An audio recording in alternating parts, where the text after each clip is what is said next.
tal? ¿Cómo están? Saludos, bienvenidos. Vamos a continuar ahora con lo que es transformación de fuentes. Y vamos a abreviar las cosas, mucho chamullo, mucho bla bla bla. La transformación de fuentes significa simplemente que una fuente de voltaje, en este caso una fuente de voltaje en real, tiene asociado una resistencia en serie.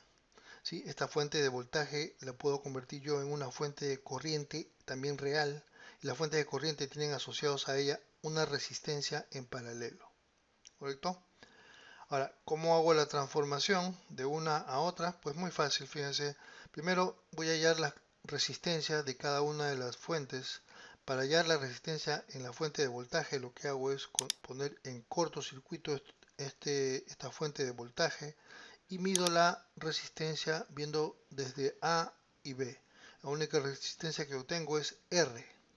Lo mismo hago para la fuente de corriente.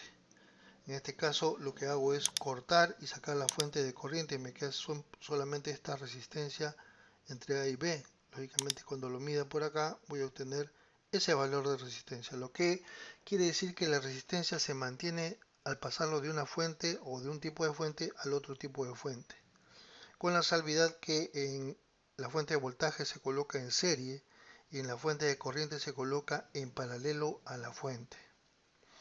Ahora, en cuanto a los valores, cómo obtener esos valores de voltaje y de corriente es bastante sencillo. Para el valor de la corriente que yo quiero que esté este señor dando, simplemente hago acá un cortocircuito, ¿sí? Y calculo. La corriente que tengo aquí, que voy a llamar I sub S, la voy a obtener así.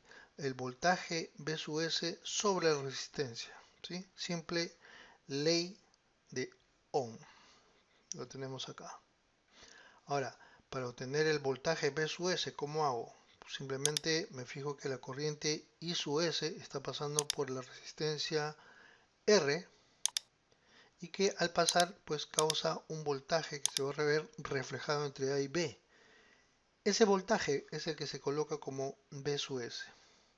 Ahora, la pregunta es, ¿las fuentes de tipo las fuentes de tipo dependiente se pueden transformar? Sí, se pueden transformar, siempre y cuando no se toque los elementos donde está la dependencia de esas fuentes.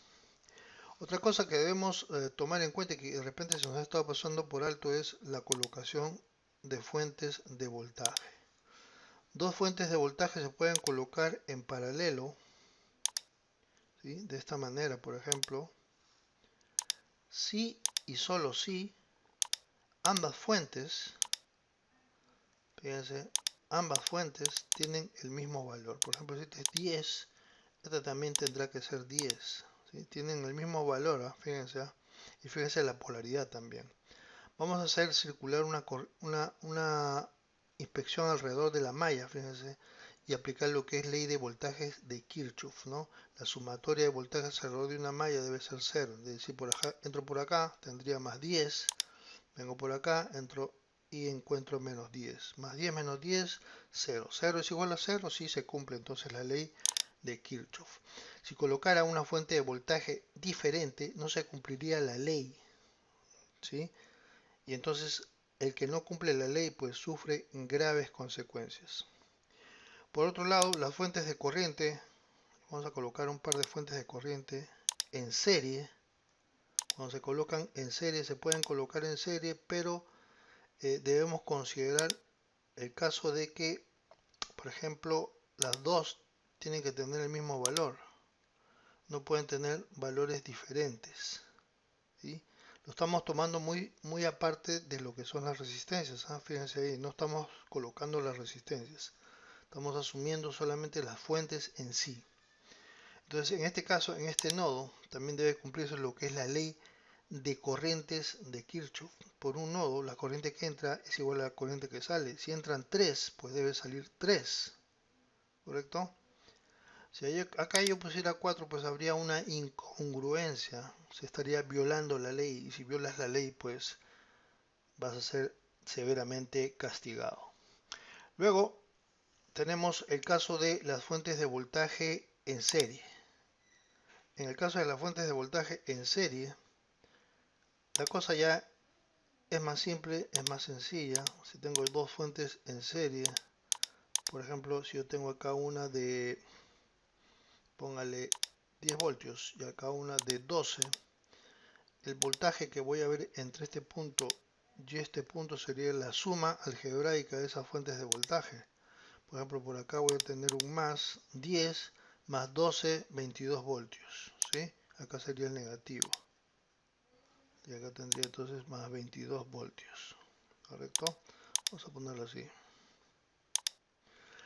Luego, en lo que son las fuentes de corriente en paralelo, tengo dos fuentes de corriente en paralelo.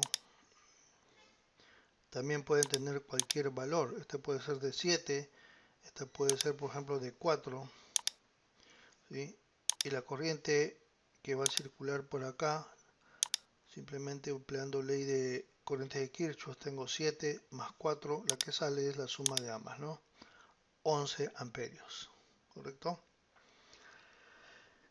Más o menos estamos viendo esto. Alguna cosita que se me pase, por ejemplo, aquí si yo lo tengo en paralelo, debe cumplir ciertas características también, aparte de que sean del mismo valor, ¿sí? Ambas deben tener la misma carga, ¿correcto? Si no, vamos a tener problemas de que una funda a la otra. Bien, hasta ahí nomás. La próxima comenzamos con los ejemplos, lo que corresponde a transformación de fuente. Nos vemos, cuídense. Chao, chao.